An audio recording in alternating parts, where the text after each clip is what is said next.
buenas tardes. Pues hemos preparado una pequeña presentación de... lo tengo que mover yo. Si quieres... No. Entonces, ¿qué es? ¿Para adelante y para atrás? Para adelante. Vale. Muy bien. Aquí tenéis un poco lo que he preparado. ¿Se me oye bien, espero? Vamos a ver. Lo que vais a ver un poco es una mezcla de ideas, ¿no?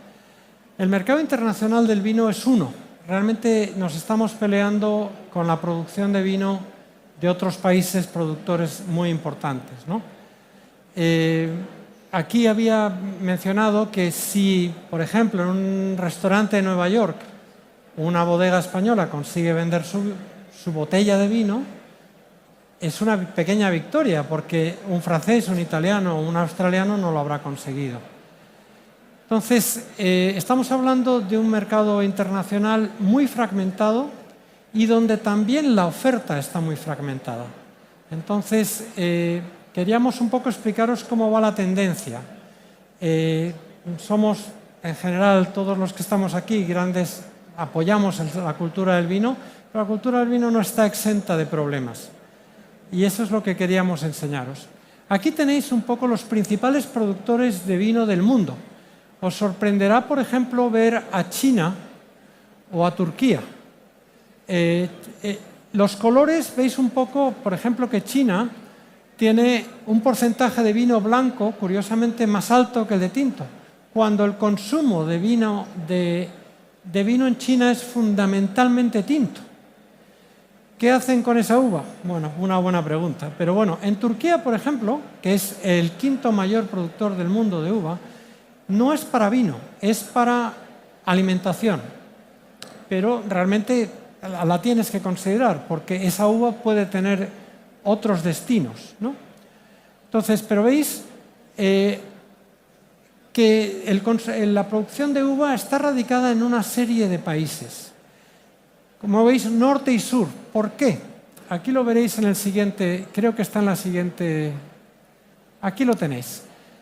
Estas son las zonas entre los paralelos 50 y 30 a nivel mundial donde se puede producir vino. Por encima del paralelo 50 norte es demasiado frío y por debajo hace demasiado calor. Pero de repente te toma países que no tenemos en referencia. Por ejemplo, China. Yo estuve el otro día en una presentación con gente de Angola. Es que Angola, en la parte inferior de su territorio, puede producir vino. Y es un país tropical, pero no en esa parte. Entonces, aquí veis dónde realmente estamos produciendo vino a nivel mundial. Por eso no tenemos vino colombiano, ni tenemos vino sueco, porque esto es como funciona el termómetro del planeta, ¿no? Uy, perdón. Aquí tenéis cómo repartimos la gente del sector el mercado del vino. El 90% del vino que se produce se hace fundamentalmente en los 15 primeros países productores del mundo. Y hay 3 países de nuestro entorno cercano, no solamente España, sino Italia y Francia, que superamos el 50% de producción mundial. O sea, somos la referencia. En realidad, la última cifra que yo manejo es en torno al cerca del 55% de todo el comercio mundial es Francia, España e Italia. Por tanto, el mundo se reparte a nivel profesional, se habla de vinos del viejo mundo, es decir, Europa. No solamente es Francia, Italia, España, estamos hablando de Eslovenia, de Rumanía, de Hungría, de Portugal, por supuesto. Incluso ahora, con un fenómeno que voy a explicar después, o voy a tocar, te encuentras que el cambio climático está afectando a determinadas zonas. Y ahora hay vino belga. Bélgica es un país con una humedad altísima, con muchísima lluvia. Y ahí ya te encuentras con vinos. Y ahí tenéis un poco lo que os comentaba, otros países en Europa que cuentan, como puede ser Austria o Grecia. El Nuevo Mundo, en cambio, es todo lo que está fuera de Europa. Y es en esas dos bandas que habéis visto, Estados Unidos y el sur de Canadá, y el norte de México, y tenéis también la parte opuesta del planeta, es decir, Chile, Argentina, Uruguay, la parte sur de Brasil, Nueva Zelanda, Australia, Sudáfrica, obviamente. Y bueno, te encuentras que situaciones extrañas como es la de China, que vais a ver a continuación. Aquí, bueno, es básicamente lo que he explicado, pero para que veáis los grandes productores del mundo.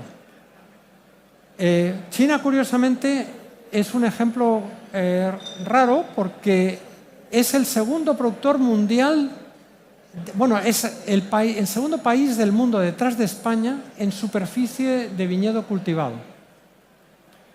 Y no habréis visto mucho vino chino en España. Aquí tenéis un poco cómo está la situación. Según la Organización Mundial del Vino y la Viña, hemos perdido prácticamente 800.000 hectáreas de viñedo a nivel mundial. Ahora mismo estamos en escasamente unas 7 millones de hectáreas, con un descenso sobre el año 2019, antes del COVID, del 5%, que es una barbaridad. Aquí tenéis el porcentaje de esas hectáreas, ¿dónde están centradas?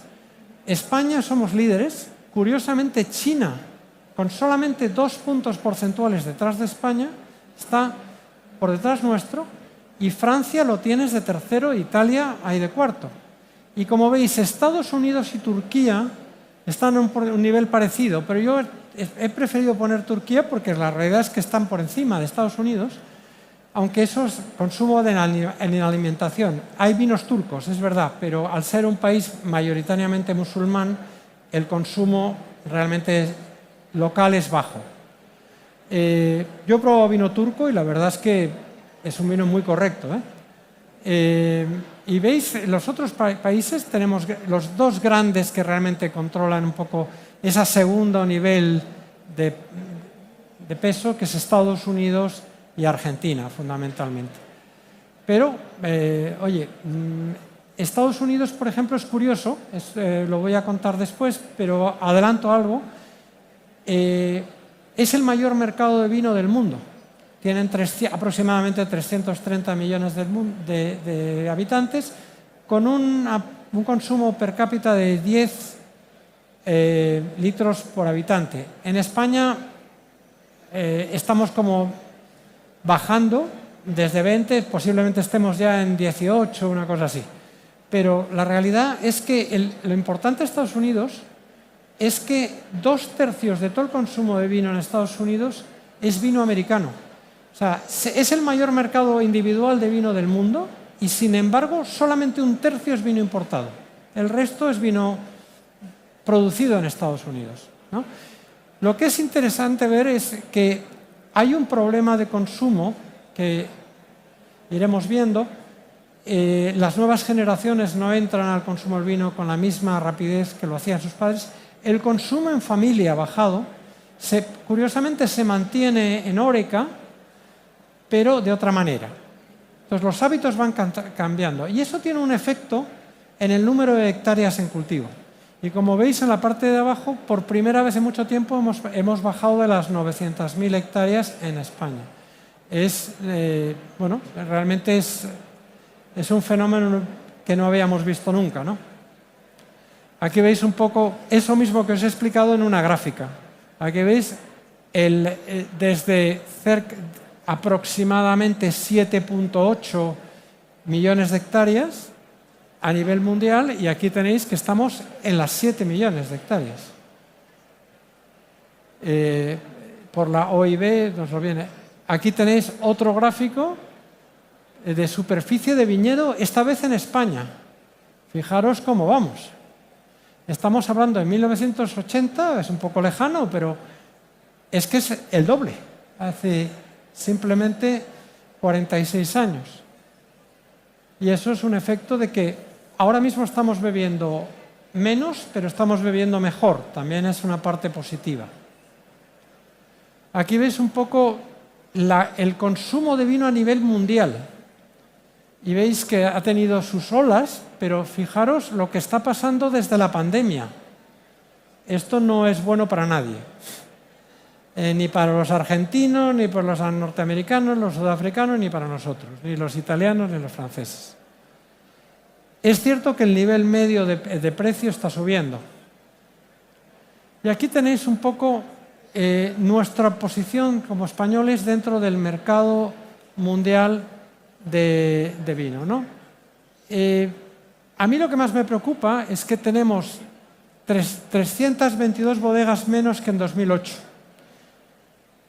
Y eso, obviamente, quiere decir que los números no están saliendo. Entonces, el tema del que yo estoy hablando, la mayoría de las bodegas españolas tienen como su principal mercado el mercado español. Por eso es tan importante exportar, porque diversificas tus riesgos y tienes una forma de compensar la caída del mercado nacional. Entonces, a pesar de esto, nosotros vamos perdiendo peso como España. Tenemos dos de los grandes grupos mundiales, no hay que ocultar nada. García Carrión y Félix Solís están entre las 10 grupos bodegueros más grandes del mundo. Y sin embargo, el peso de España no aumenta.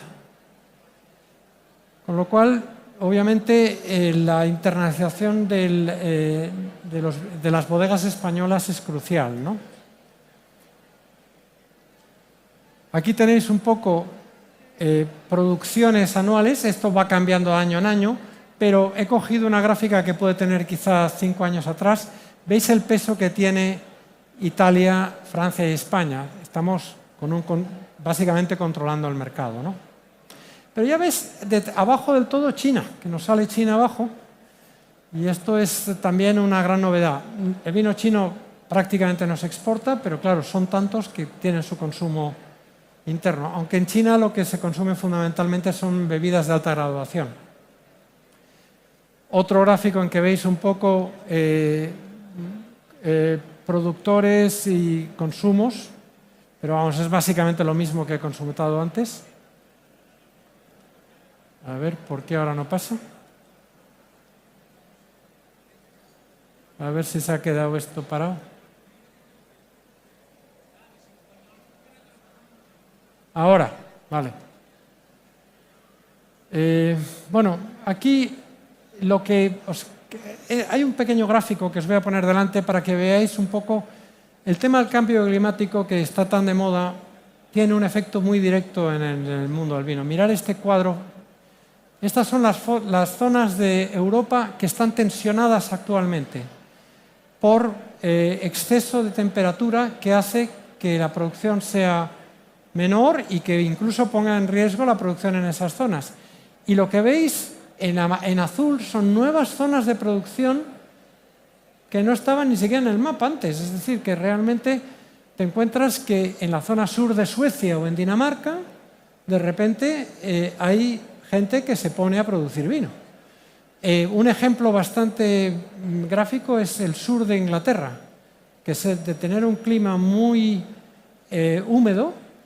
Ahí hay empieza a haber producción de cierto volumen ya de espumantes y de vino blanco, sobre todo. Pero bueno, no solamente, como veis, afecta a España y Portugal. Mirar el sur de Francia o mirar Italia, por decir algo, ¿no? Y bueno, es un poco lo mismo que os explicaba ahí, por no extenderme mucho, pero uno de los efectos que me han explicado los técnicos que tiene el aumento de temperatura media es que el grado alcohólico tiene tendencia a subir. Entonces, cada vez es más difícil encontrar vinos por debajo de 14 grados.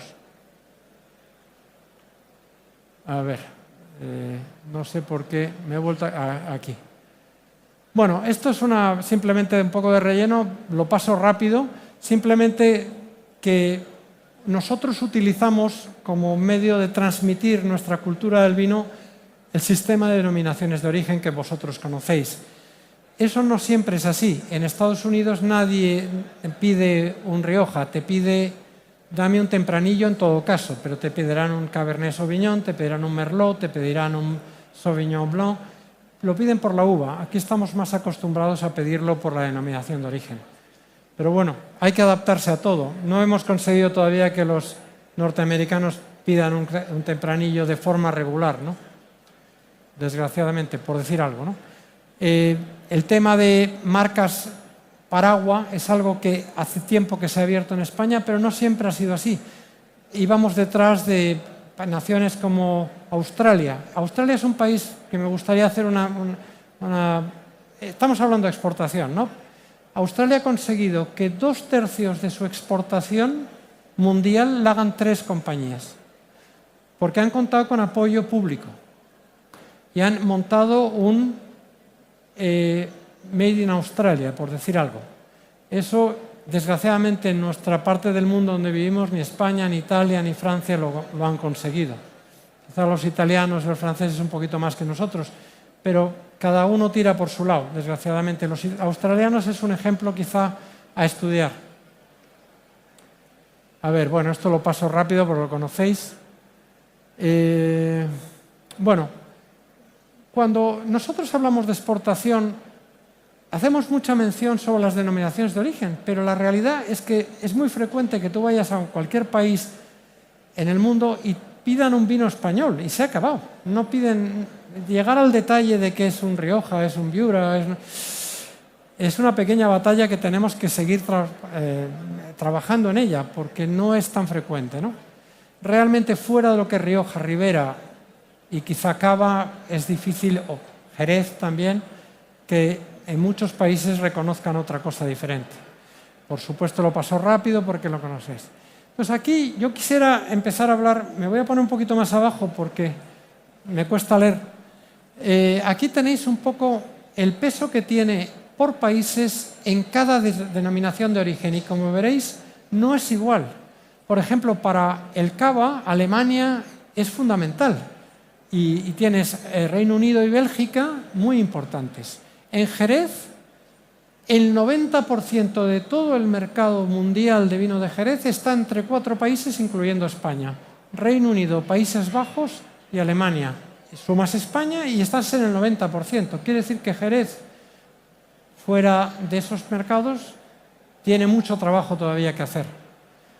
En vinos de Madrid, por ejemplo, realmente es España, Estados Unidos y Suiza. Y el año que China se activa, funciona.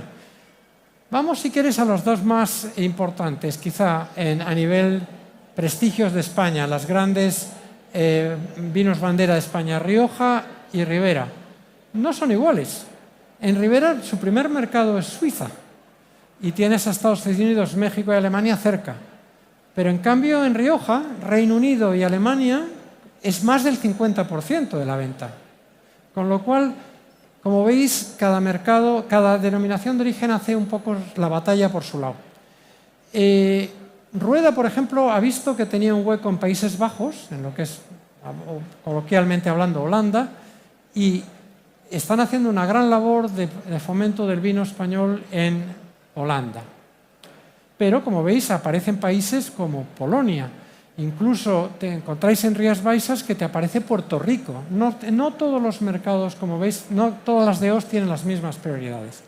Aquí tenéis el peso que tiene cada DO en España. Fijaros el peso que tiene Cantabria o Asturias comparado con La Mancha. Es obvio, pero cuando lo ves en una gráfica casi asusta. Y tenemos pensamos que Castilla y León y Rioja son las grandes banderas de vino español y fijaros en millones, en miles de hectolitros.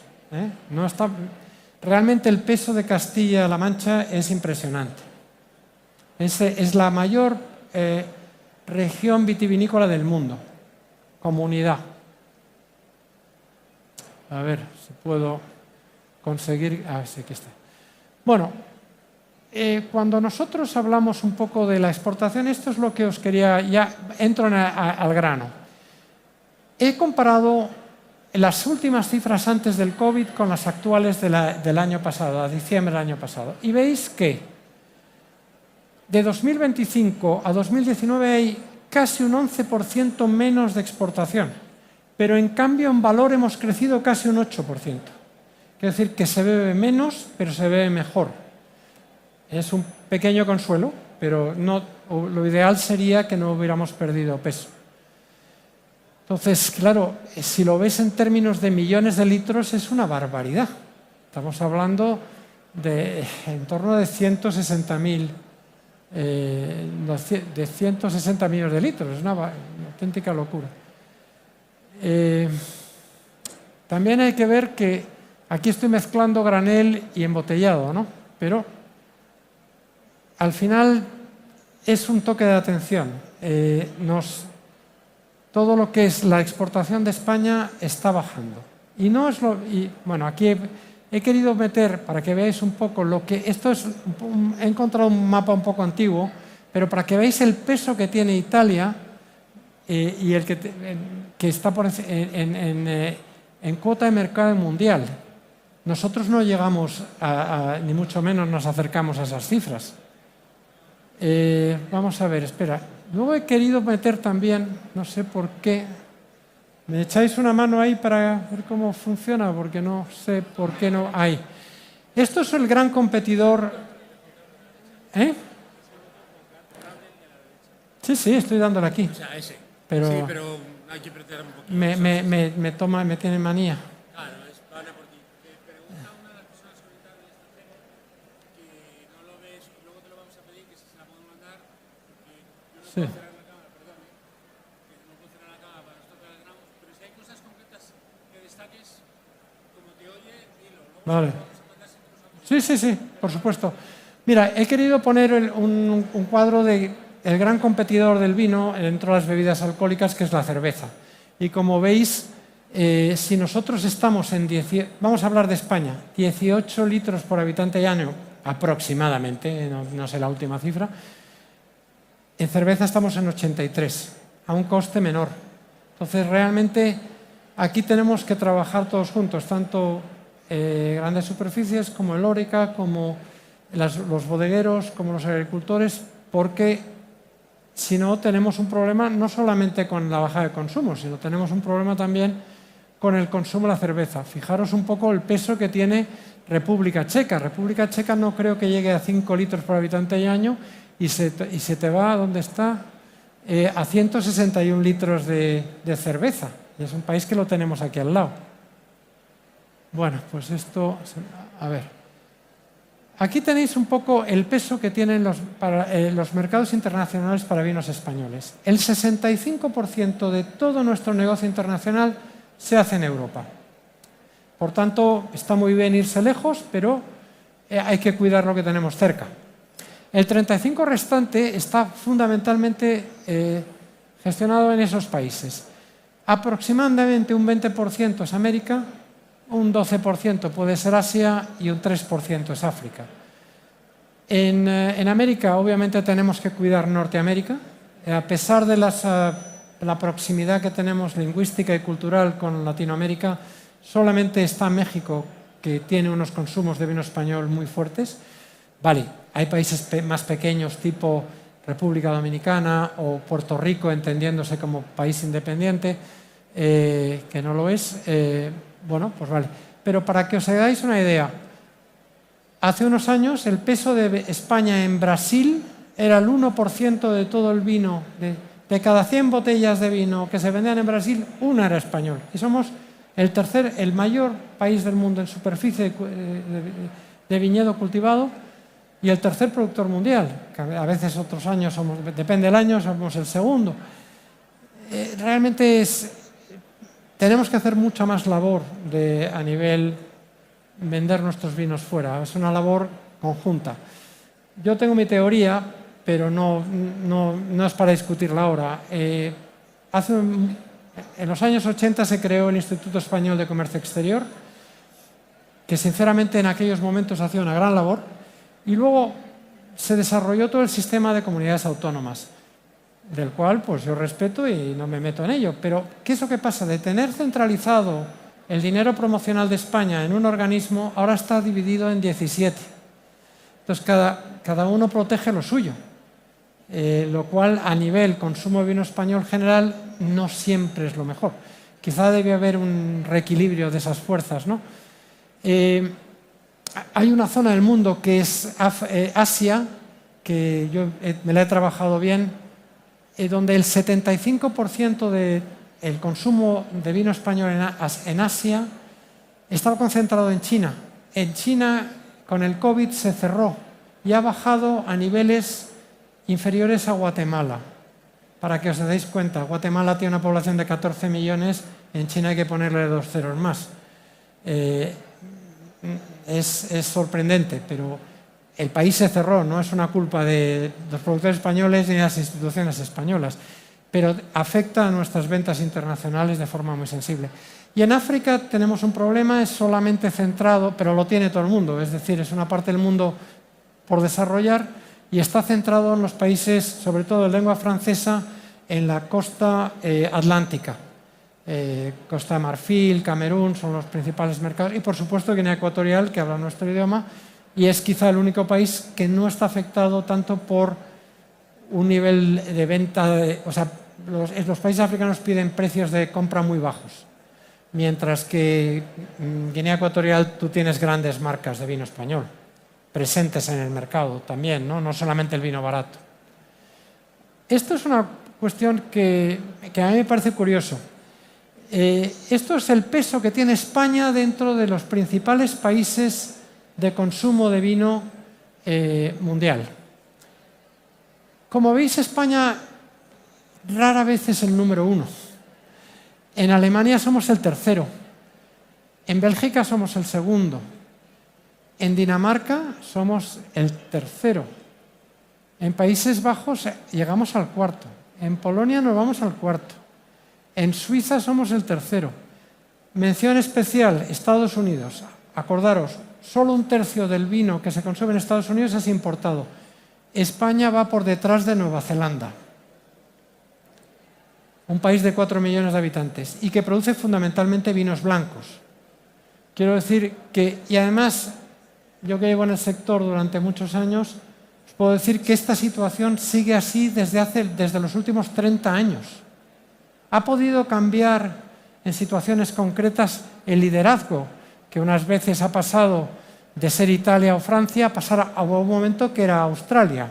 La primera marca de vino en venta en Estados Unidos, que yo recuerde en un estudio que me he leído hace poco, es Yellowtail, que es una marca australiana. Pero Australia como país es el cuarto. Pero lo que a mí me preocupa es que España, en un país que es el número 1 en consumo mundial de vino y con una tasa de consumo per cápita aproximadamente la mitad que España, quiere decir que y con un poder adquisitivo alto, quiere decir que pueden incrementar relativamente fácil su consumo, seamos los sextos. Luego, y luego tienes, en Canadá pongo antes de Trump, porque después de Trump Estados Unidos ha desaparecido. Los canadienses han dicho, sí, pues fuera. Pero tienen un sistema muy curioso. Canadá, si alguno lo conocéis, son 11 provincias, de las cuales 10 son monopolios estatales, con lo cual es una decisión estatal de la provincia o de la comunidad autónoma, para entenderse, local, y hecho fuera Estados Unidos. Con lo cual Estados Unidos en Canadá era el segundo detrás de Francia y ahora ha desaparecido. Pero España es la quinta, también un problema similar. Solo tenemos un país donde somos líderes entre esos primeros, que es México. En México estamos muy parecidos en porcentaje. Para que sepáis un poco cómo funciona México, es 25% aproximadamente, un cuarto España, un cuarto Chile, un cuarto productos mexicanos y un cuarto resto del mundo. ¿Qué es lo que pasa? Que España tiene un precio medio de venta mucho más alto que Chile, con lo cual el porcentaje es ligeramente mayor a Chile en volumen, pero encima en euros es mucho más. Pero bueno, quiero decir que tenemos trabajo que hacer. Aquí tenéis un poco el peso que tienen a nivel compra los países, pero ya aquí sin distinguir por país. Como veis, Estados Unidos, Reino Unido y Alemania están arriba del todo. Y esos son los países que tenemos que transmitir. Luego tienes países sorprendentes, como es el último de todos, Singapur. Singapur no es porque es un país de 4 millones de habitantes, una isla.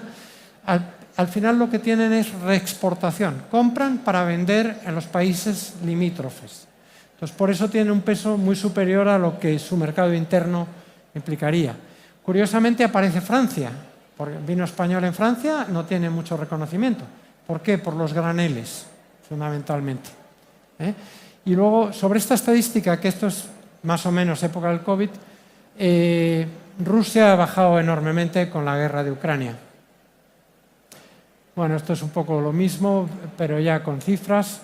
Pero como veis, los países de arriba es los que realmente compran. En esta feria hubo una persona que me decía el otro día, sería interesante traer compradores hindús. Digo, tienes toda la razón.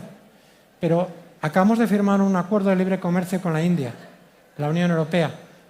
Hasta que se ha firmado hace aproximadamente 2 meses, se pagaban 500% de arancel e impuestos especiales, con lo cual estabas fuera del mercado. Pero eso nosotros, como los italianos, los franceses, no hay consumo de vino en la India, salvo el vino hindú, que tienen pequeños productores. Bueno, Sula es bastante grande, pero bueno, aparte de eso son pequeños y realmente te encuentras que consume el producto local. Es el mayor mercado la India de whisky, pero no de whisky escocés, ni de bourbon americano, por temas de impuestos. Lo que tienen es fundamental, son primeros productores, consumen whisky escocés, hindú. Aquí es lo que yo os comentaba de la importancia de los importadores. Aquí la mayoría de la gente que tiene un stand está buscando un importador. Desde el punto de vista de alguien que lleva años en esto, os diría que lo que hay que tratar de seleccionar lo mejor que podamos. A veces no podemos seleccionar, es el que viene.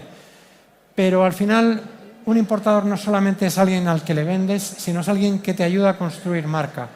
Y una expresión que escuché en Estados Unidos, que es un poco lo que ves a los monos en el zoo.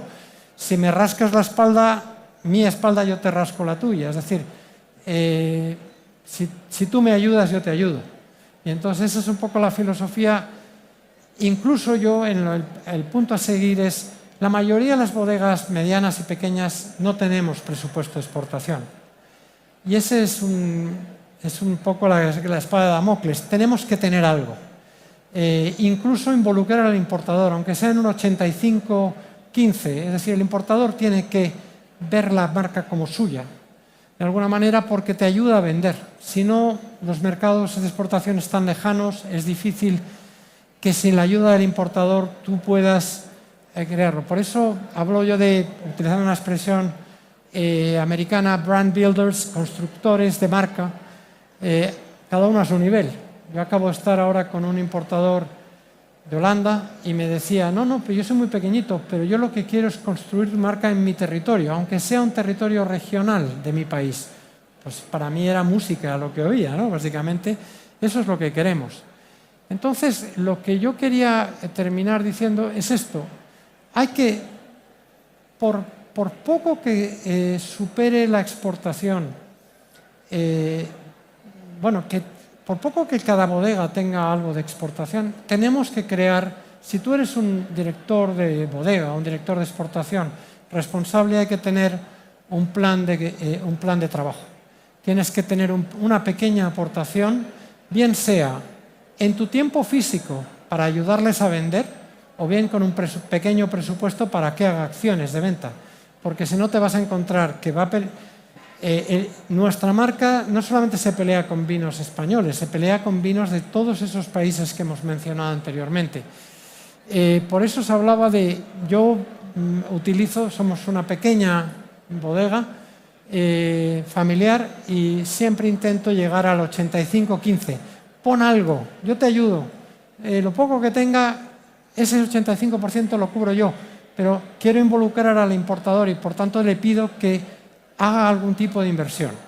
Y luego, la mayoría de esas inversiones implican viajes de ayuda. Y nosotros, por ejemplo, somos una bodega de la Comunidad de Madrid, donde el vino no tiene un peso fuerte en las cuentas de la comunidad y, por tanto, las ayudas no están pensadas para una bodega. Están pensadas para otro tipo de empresas. Entonces, nosotros hemos decidido. Muchos de vosotros conoceréis las ayudas de las subvenciones de la Unión Europea, la OCM. La OCM es un dolor de muelas, realmente terrible. O sea, más de un bodeguero me llegó a decir, he tenido que devolver la subvención porque me piden tal nivel de comprobación del gasto que no llego. Las fotos tienen que estar geolocalizadas. Digo, vamos a ver. Entonces, al final, este entorno en el que estamos es que estamos haciendo la guerra muchos solos. Y por eso yo reclamo de alguna manera más unión entre las comunidades autónomas, más unión entre los consejos reguladores, y te diría que el ICEX tenga más medios, porque el ICEX en el pasado funcionaba bastante bien y ahora yo respeto todo, pero desde el punto de vista, a mí es una fuente de información básica. Algunos de los datos que tenéis aquí vienen de estudios de mercados de ICEX. Eso lo hace muy bien. Pero yo lo que quiero es que nuestros vinos se vean fuera de España. Y por eso, porque os habla una persona que dentro de su pequeña empresa el 90% de lo que vendemos es fuera de España. Y es, vamos, sudor constante, ¿no? Porque realmente no tenemos los medios para hacerlo. Pero como no tenemos una marca reconocida, somos una denominación de origen poco conocida también, pues el mercado español tampoco se nos abre. Resultado, me voy fuera, que es lo que conozco, mejor. Y para eso me encuentro que o pongo un dinero por delante o no consigo captar distribuidores de cierto peso, porque todos los distribuidores grandes te piden una ayuda de este tipo. Resultado, me voy a distribuidores más pequeños, con lo cual ralentiza todo mi proceso de internacionalización. Porque, bueno, venga, te paso un palet al año. Es que con un palet al año ni tú vas muy lejos ni yo voy muy lejos. Entonces, esto es un poco lo que os quería transmitir. Esto es una cosa curiosa que yo trato de estudiar en los países a los que voy. He encontrado este dato de España. Como veis, aquí veis el peso que tiene por número de habitantes el número de bares. A mí me pareció, lo encontré en un periódico el otro día y digo, lo voy a poner. Porque yo cuando voy a otro mercado intento, o nosotros, porque yo ahora viajo menos, es más mi hijo, lo que intentamos es averiguar el peso que tiene el Horeca, porque el Horeca es constructor de marca. Es muy lento, pero tú construyes una marca, si no eres Rockefeller y tienes un montón de pasta, el único medio que yo conozco después de muchos años es asociarme con el Horeca y crecer ahí, regionalmente poco a poco. Porque, oye, que en Córdoba haya 130 bares, o un bar cada, ¿cómo es? Un bar cada 130 habitantes, o en Logroño cada 95, bueno, pues fantástico. Esto mismo intento sacar en países que tienen estadística. Estados Unidos, por ejemplo, lo puedes conseguir. En China, imposible. Imposible. Yo me he tirado 10 años de mi vida viajando regularmente a China y vives vamos, es información toda que consigues tú mismo. Nadie te da información, quizá el distribuidor un poco más. Pero saber que te puedes centrar en zonas donde el Horeca es poderoso y tienes un buen distribuidor que trabaja bien el Horeca es la forma de crecer, desde mi punto de vista. Y bueno, pues esto es un poco en las conclusiones, ¿no? Está complicado el mundo del vino, hay una bajada constatada, solamente bajamos en consumo un 4,2 el año pasado. Se van perdiendo, en los últimos 45 años se han perdido 753.000 hectáreas en España. Es que da susto. Los jóvenes no entran al consumo, pero no es tanto el problema de los jóvenes. El otro día, hablando con gente que está más metida que yo en esto, me decía que es curioso el consumo en el hogar. Hemos cambiado nuestro sistema de cómo nuestros padres o yo mismo con mis hijos consumimos de alguna manera, y quizá yo no sea un buen ejemplo porque estoy metido en el mundo del vino, pero no consumimos con la misma frecuencia que antes. Es curioso. Luego, el hecho de que ya conocéis en los periódicos la guerra de Ucrania, lo de Palestina, bueno, el Golfo Pérsico, pues eso tampoco ayuda a dar seguridad en el comercio internacional. Por eso un enmarco como WineMat al final lo que nos ofrece es, esto lo que veis es un germen de WineMat. Yo lo que estoy apostando es que esta feria crezca. Madrid es un gran escaparate, como lo es Barcelona, y no tengo nada en contra de que se hagan ferias en lugares de producción, lo cual está muy bien. Pero esto no deja de ser una embajada para toda España. Las grandes ciudades españolas tenemos que ayudar. Y bueno, pues la gente que estamos aquí somos un poco embajadores de ese proyecto futuro, ¿no? Si no hacemos algo para cambiar la dinámica, dentro de nada veremos más bodegas cerradas. Entonces esto es algo que hay que intentar, y menos superficie cultivada, ¿no? Bueno, pues esta es mi presentación. Muchas gracias por vuestro tiempo. ¿Tenéis preguntas? Alguien me ha escuchado, estoy encantado. Bueno, pero vamos, sí.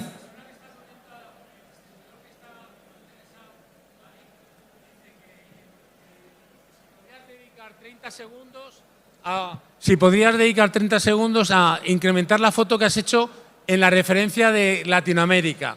Es decir, que él está muy interesado, es comprador internacional que lleva a un país de Latinoamérica. No nos ha querido decir cuál. Entonces, si podrías hacer aquí un apartadito de 1 minuto, perdonad, que no quiero alargarlo mucho. Bueno, a ver, Latinoamérica, todos sabéis que compartimos un idioma y si no, el portuñol nos ayuda mucho en Brasil también. Pero, desgraciadamente, el consumo per cápita de vino en general en Latinoamérica es bajo. Con lo cual, tienes que ayudar a crecer allí. Mira, yo os he hablado de que he trabajado bastante en China, pero también he trabajado mucho en México. Quizás el mercado que está respondiendo mejor al vino español porque las marcas que son líderes en España son líderes en México. Habéis tenido hace poco una presentación de Matarromera. Matarromera en su sector es líder en México. Entonces, ese es un buen ejemplo. ¿Qué es lo que pasa? Todo el Cono Sur es productor. Uruguay, Argentina, Chile, olvídate. Ahí estamos compitiendo con producción local. Incluso en Brasil es complicado porque son productores. Y México es productor. Lo que pasa es que en México hay una, no sé cómo definirlo, pero quizá una especie de admiración, es una relación amor-odio. A unas cosas no les gustamos demasiado y para otras nos tienen como referencia. Entonces el vino español es símbolo de calidad allí, con lo cual el precio medio de vino chileno entra por precio y el vino español entra por calidad. Para que os hagáis una idea, he hablado antes de un consumo per cápita en México, perdón, en España de aproximadamente 18 litros por habitante de año. En México es menos de 1 litro. Pero en la capa alta de la población, la gente con dinero, la gente, digamos, que ha viajado, tiene un consumo per cápita que, claro, que puede ser un 1%, por decir algo. Están en más de 60 litros por habitante y año. O sea, claro, lo que pasa es que todos llamamos a la misma puerta y ellos tienen la capacidad de compra que tienen. Tienen un aliado importante, el mercado de México, que eso lo he visto en algunos países de Latinoamérica y que puede servir. Aquí tenemos vino en todos lados. En México, por ejemplo, tienes grandes minoristas, tienes, por citar alguna cosa, la Europea, Prisa, la Castellana, son tiendas gourmet, pero elevadas al cubo, con un nivel que no tenemos en las tiendas medias en España.